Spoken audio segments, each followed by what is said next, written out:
And everybody is weighing in on this, obviously. There's people that are pro and con. Oh, she's so stunning and brave. I believe the White House even chimed in on this. Jen Psaki actually found a question she could actually handle because, she probably watched the interview instead of studying what Biden's actually doing. She was probably sitting there watching the interview. Just like Don and his partner, I bet they were sitting there crying the whole time, looking into each other's eyes. Said I wasn't going to do this, Jesus. Don looking at that white man, claiming how horrible things are, how racist society is, and that white man, oh, Donnie, it's okay. I'm not like those others. I'm a leftist. I'm not racist. You gotta love this stuff, guys. You gotta love this stuff. So, Meghan and Harry's sensational claims fact-checked. How friend contradicted Meghan's claim. She never Googled Harry. The truth about that secret wedding. And whether Archie really should have been a prince. So claim number 1, and again, I didn't watch the interview. Meghan never researched the royal family prior to joining. Fact-checked unlikely. Meghan's claim that she never researched Harry nor the royal family before entering into the relationship is at odds. With claims made in the couple's biography, although the maintain they did not contribute to finding freedom. It was written by friendly journalists Omid Scobie and Carolyn Durand, who say the book was impeccably well-sourced by those closest to the couple. Prior to their first date at Dean Street Townhouse in 2016, the authors write, naturally both participants in this blind date did their homework with a thorough Google search. Harry, who scoped out Meghan on social media, was interested. Yeah, definitely. She's attractive enough for a white woman.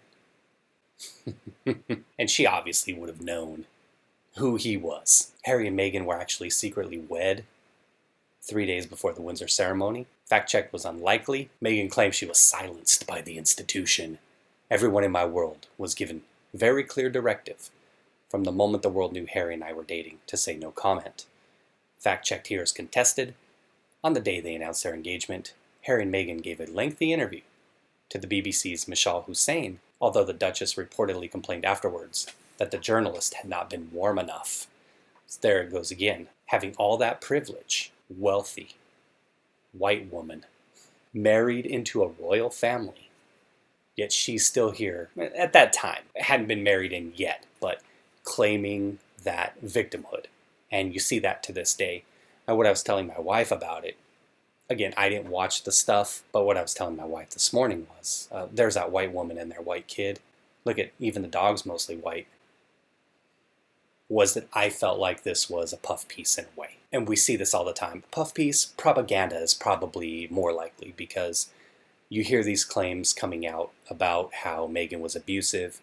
We always hear individuals within her staff, past and current time, up until they left the family, claiming that she's not a very nice person, that she's abusive, that she's kind of just gross as a human being. And we see the victimhood here. So she fits in perfectly with the leftist movement, that even though a lot of them come from great privilege, they're the ones that actually have the privilege to say and do whatever they want. They still sit out here and tell us that we're the privileged one, just the normal folk, just normal everyday people.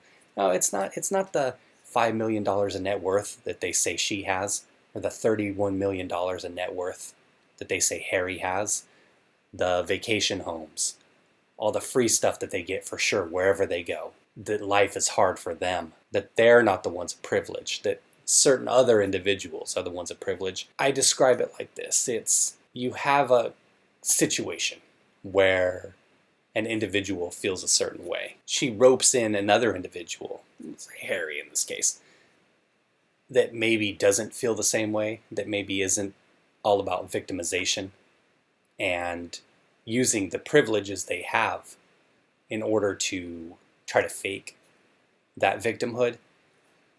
Eventually, over time, they're able to erode that other person and get two people with two contrasting points of view, perhaps, get them to mold into one person that has the same kind of values and pushes the same kind of narrative.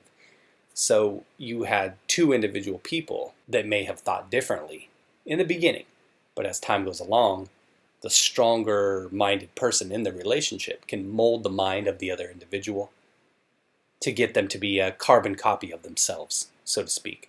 So Meghan, being the white individual that she is, I have to have fun and keep saying that, was able to create a male white carbon copy of herself. So one victim out there claiming racism and everything so horrible becomes two. And that's what I said. This is going to be their career. The next 10, 20, 30, 40 years of their lives is going to be devoted to the same cause, and we're going to hear the same stories, the same isms, the same myths over and over and over again on Netflix and in the media, and about how society and the tabloids and the media have been so horrible to them. Oh, it's such a horrible existence to have all of that money and all that privilege. It must be, I don't know. There she is again. You see the lovely white couple and their white baby. It looks like she put on some tan accelerator here, though, maybe to get a little bit of color to her for the photos. We'll wrap it up here, though. You guys get this. I'm struggling here. I think I'm having some issues here. Help for mental anguish. Meghan says she begged in vain for the palace to help her mental state. And this is interesting. Fact-checked is difficult to verify, of course. But to this day, I would say that whether or not she got help or not, she does have some mental issues.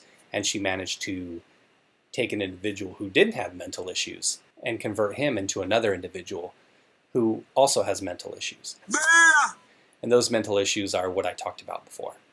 Thinking everyone in society is out to get them, thinking society is so horrible, all the while enjoying all the benefits that their privilege provides. Comments real quick, please, she's a liar.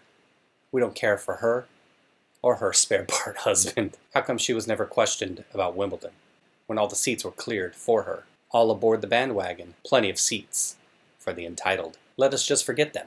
He made a mistake marrying her and has to live with it. We do not. She said her passport was taken off her. How was she able to fly to America then? She went to watch Serena Williams play in America and also fly to her baby shower, which cost $500,000. And that was something mentioned in the article they were talking about. She claimed her passport was taken, and that was said to be disputed. It says here if they took her passport from her. The last time she saw it, she said, how did she attend the baby shower in New York? Which is what the previous comment said as well. And the woman who cried wolf, that's perfect. A perfect way to end it. My final thought on this, he stuck with her. She whipped him into a beta cuck position. We'll see how long he stays in that position. My opinion, it's kind of like a black hole who sucks everyone in. And no, by saying a black hole in relation to Meghan, not racist because she's white, keep that in mind. But a black hole that sucks everything in, will it expel Harry when his usefulness is done? My prediction would be that at some point he looks down and realizes he has balls. Actually, he takes a look down there, realizes his balls are still there, although shrinking little by little, that he realizes that once he looks down and sees those pea-sized things, he says, you know what? Maybe this woman is full of shit. Maybe she's been acting this whole time, ever since 2016 when I met her, and that's when he drops her, like the deuce that she is. Thanks for watching this trashy video, and please, if you made it this far, go watch some real news. Just bring your education level back up a little bit, because your IQ will drop 10, 20, 30 points anytime you read a story about Harry or Meghan. Be well, everyone.